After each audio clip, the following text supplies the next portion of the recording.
My name's Ron Oglan. This is my wife, Kathy, and we lost our son, Jackson, to suicide about 2.5 years ago. Prior to his death, He did suffer from depression. About halfway through grade 12 it started, so that would have been like the end of 2017, I guess, and he would have been 2017, just turning 18.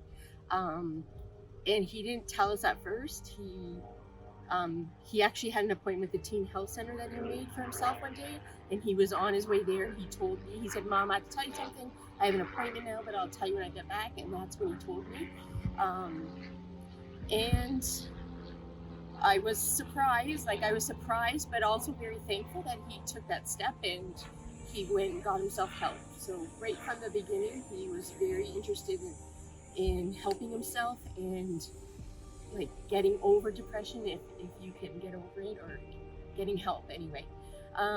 So then his grade 12 year went pretty well. Like he had a successful academic year. He got into the university he really wanted to go to, and a number of others. So his marks didn't really suffer, and he worked part-time, and he had a really good, solid group of friends.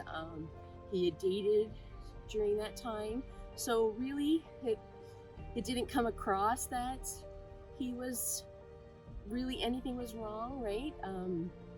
He continued, not for too long, but he did continue going to the teen health center and getting help. And then I think one thing that was difficult for him during all this time was it was hard to sleep. And I did know that he had shared that with his brother, that he had difficult sleeping.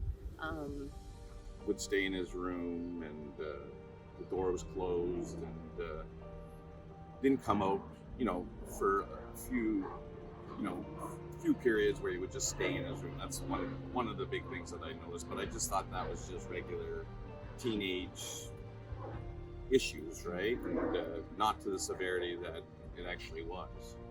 And also lots of time when they're in there, they're gaming, or they're not by themselves, right? They're FaceTiming or whatever. But then he was very, very looking forward to going away to school. We had gone to the schools in March to visit, and he was super excited. And I think he thought moving to Toronto was going to be like a new chapter, a new phase, and that this was going to go away, right? Like for some reason, being here was holding him back or adding to the depression. So he was really, really looking forward to just like kind of starting new. He actually didn't even want to apply to Windsor, and I made him, because I'm like, you need backup choices, right? Just in case. But then he worked all summer. He worked full time during the summer, hung around with his friends, super looking forward to going. Me and Ron like moved him up, and he was excited, and he had a fairly good first semester. Marks wise, he did well. He met a really nice group of friends there that we are still in contact with, and they've, since Jackson's death, they've actually been here a few times, so that's been nice. And then in second semester, he came home at Christmas. He had an excellent Christmas, so he was home for like almost 3 weeks, I believe. And then going back in January, his depression really got bad. So a number of times, like we actually went up there. He was supposed to go home at Easter, and then he couldn't because he had so much work. And then so we're like, no problem, we'll come to you. All four of us will come to you. And then the night before, he called and said, "Please, can I just come home?" And we're like, "No, come home." I went and picked him up. And then when he was here, he was with his friends, and he was happy, and he slept better here. And like someone's cooking for him, so he's regular meals. And so that then he was struggling. And then by the end of his semester, he called us a few times, like really stressed, and like We anxiety found out that he attacks. wasn't going to class, and he was staying in bed, and his they have residence assistants, and the residence assistants at his dorm in Toronto, which is a senior student, actually got in touch with student services and hooked him up with and then the psychologist there reached out, and then Jackson started going to appointments. They lessened his load at school, and so that was helpful.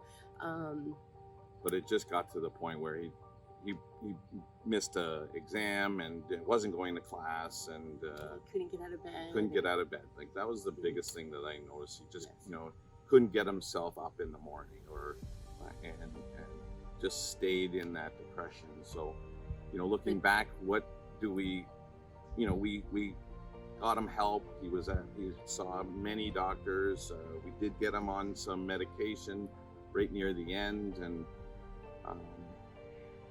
but he was just too sad at that point in time. Too sick. Yeah. Too sick. But, for sure. He didn't want to come home at the end.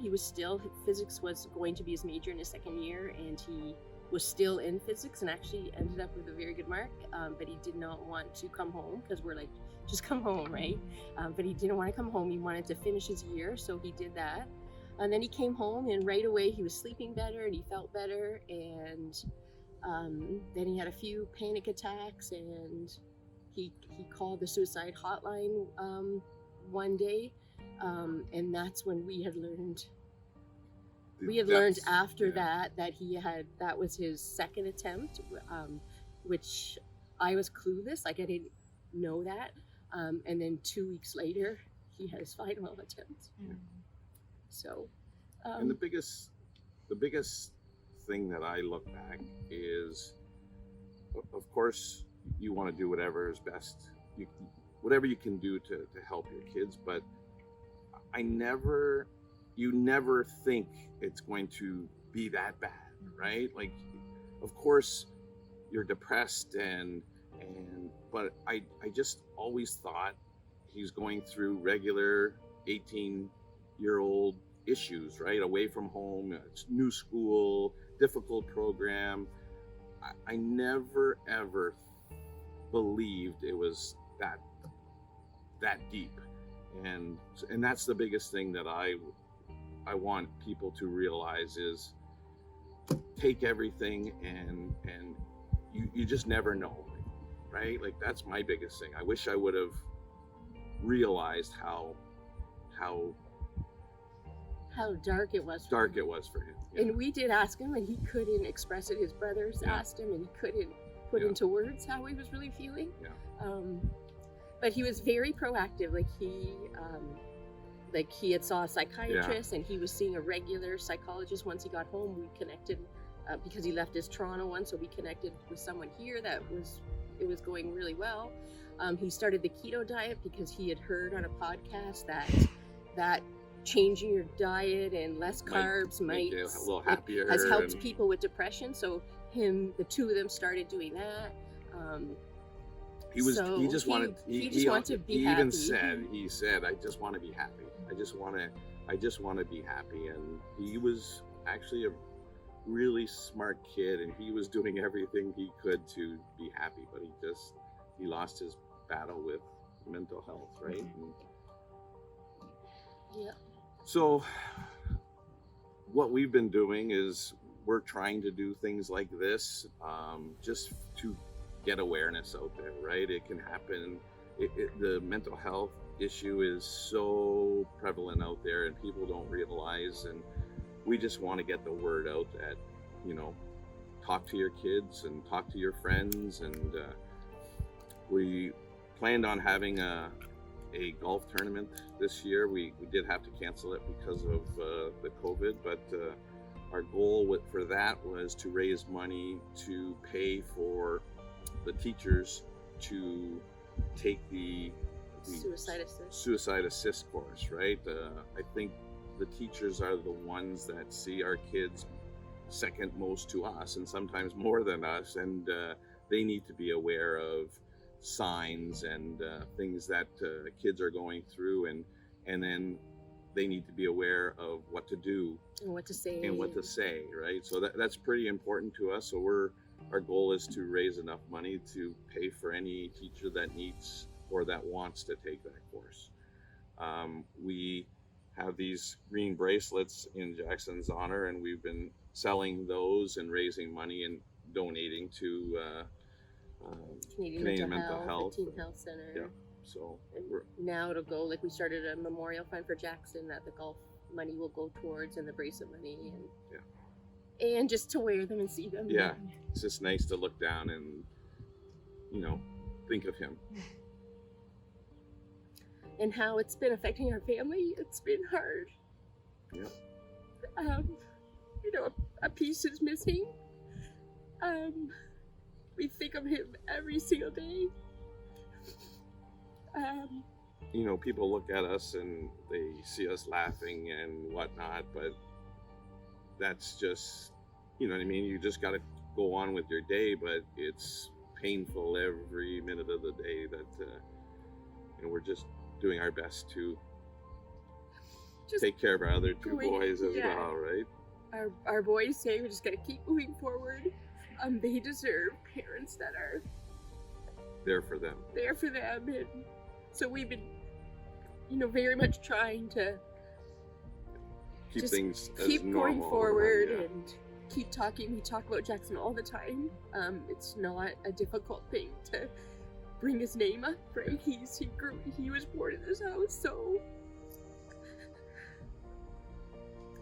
his presence is here, right? Like I see him, we had him for 19 years, which we are so grateful for because we have tons of memories.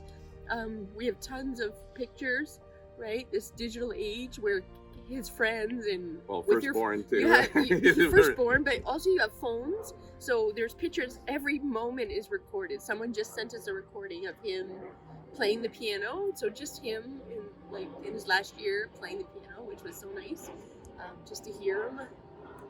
So yeah, we're trying our best and missing him and speaking his name and remembering